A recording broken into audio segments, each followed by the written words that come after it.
Cuando pensamos en una máquina de anestesia, podemos tener alguna idea, pero ¿realmente sabemos cómo se ve y cuáles son las partes que la conforman? Hola, soy Fer y bienvenidos nuevamente a esta serie de monitoreo anestésico.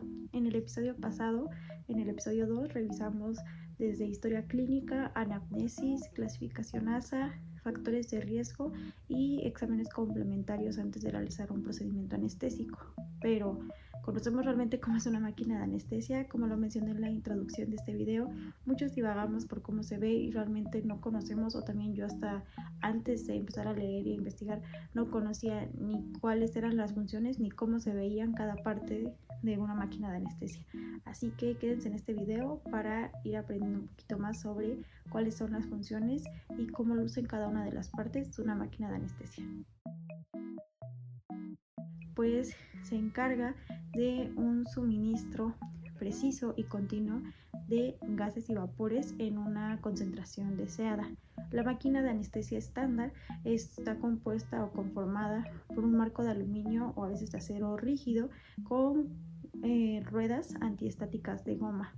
Y hay dos tipos de presentaciones. Hay las máquinas de anestesia compactas, o por decirlo así, yo lo entendí como fijas, o las montadas, y las montadas las podemos encontrar en lo que son barras, en techos o en carritos. Así que ahora vamos a pasar a las partes de la máquina de anestesia.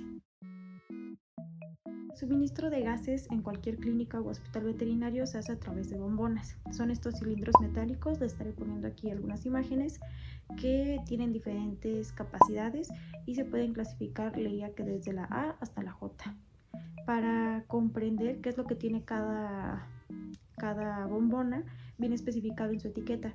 En su etiqueta, por ejemplo, puede contener el peso de la tara, la formulación del contenido, la presión probada y cada cuánto se hacen pruebas de presión, porque todo esto se guarda bajo presión, obviamente, para que quede ahí los gases contenidos en este cilindro. Además, hay países que manejan códigos de color para hacer más fácil la identificación de cada tipo de gas. Se debe mantener en un lugar óptimo para su almacenamiento. Leía que debe haber bodegas específicas para almacenarlas y separarlas tanto llenas como vacías, y de igual manera también para acoplarlas debe ser cuidadosamente. Debes ubicar la válvula, se retira una funda de plástico que contienen, se acoplan a la máquina de anestesia y se abre la válvula lentamente para evitar cambios abruptos en la presión.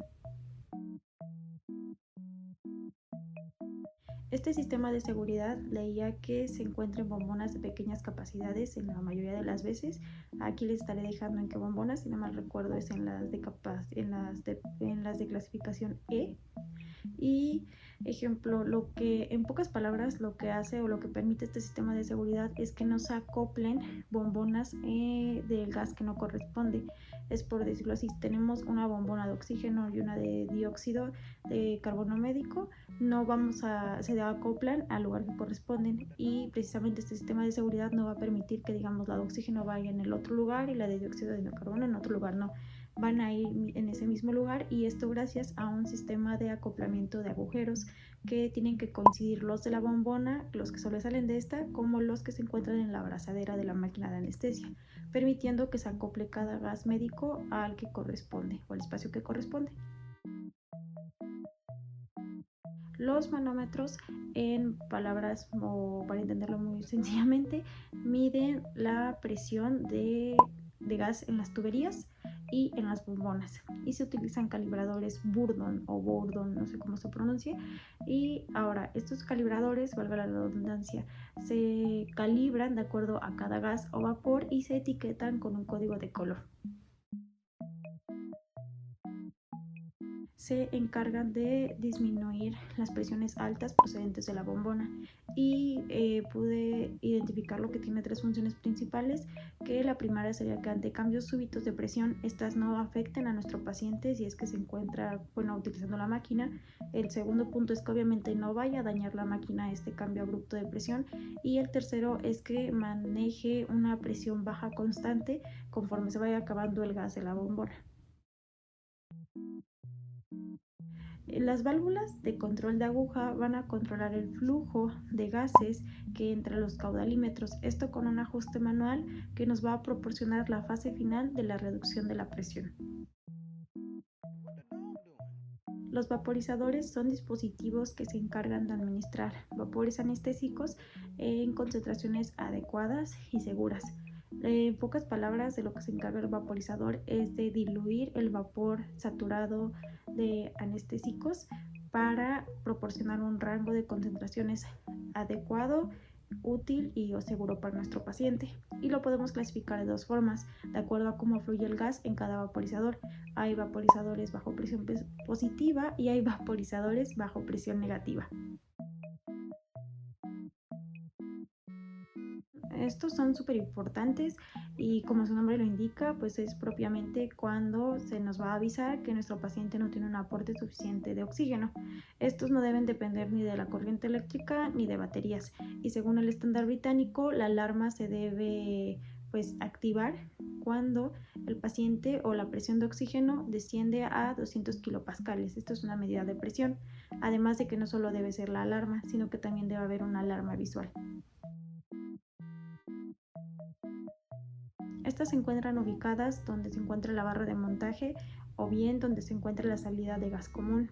Como su nombre lo indica, cuando la presión aumenta, estas válvulas se van a utilizar para liberar presión que va a impedir que se dañen los caudalímetros o los vaporizadores por un aumento de la presión, como por ejemplo en el uso de los ventiladores. Como su nombre también lo indica, creo que tienen nombres bastante lógicos todas las partes. Este sistema de descarga se va a utilizar en casos de emergencia, cuando el paciente lo requiera. El oxígeno va a venir directamente de las tuberías o de una bombona también directa, evitando el paso por el vaporizador. Leía que se debe hacer en un flujo de 30 a 70 litros por minuto, con una presión de 400 kilopascales, pero con cuidado si el paciente se encuentra conectado a un sistema de respiración, ya que puedes exponerlo a un barotraumatismo. Y finalmente, la salida de gas común. Todas las máquinas de anestesia tienen una salida de gas común. Este conecta a la máquina propiamente de anestesia con los ventiladores, con los sistemas de respiración o con los sistemas de suministro de oxígeno. Leía que tienen una conexión macho y una hembra, y dependiendo de las necesidades de la máquina y también de los sistemas de respiración, este se puede fijar o se puede rotar. Lo primero es obviamente revisar que nuestra máquina esté enchufada, si depende como de una conexión de energía eléctrica, o que esté encendida. El segundo es revisar los aparatos de monitoreo, que también estén funcionando y que tengan el límite activado de las alarmas. El tercer punto, son varios puntos, pero estos ya van más relacionados a partes que ya vimos, como revisar los manómetros, revisar los caudalímetros, revisar las tuberías que tengan como la presión necesaria y que permitan la salida de los gases, y en mano de esto tener suministro de bombas o de bombonas, tanto de oxígeno, ahí marcan que tengamos una de reserva, y que si necesitamos otros gases también tener las bombonas suficientes. Como ya les dije, revisar los manómetros, los caudalímetros, las válvulas de flujo. También debemos revisar que tengamos el suministro de emergencia de oxígeno, que tengamos un sistema de respiración, un respirador o un medio, como otro medio secundario que nos permita la ventilación de nuestro paciente. Cualquiera de las opciones con las que se cuente, pero que se tenga. Después de eso, revisar el vaporizador. En el caso del vaporizador, te piden revisar desde cómo está funcionando, la posición en la que está colocado, y también si tiene alguna fuga.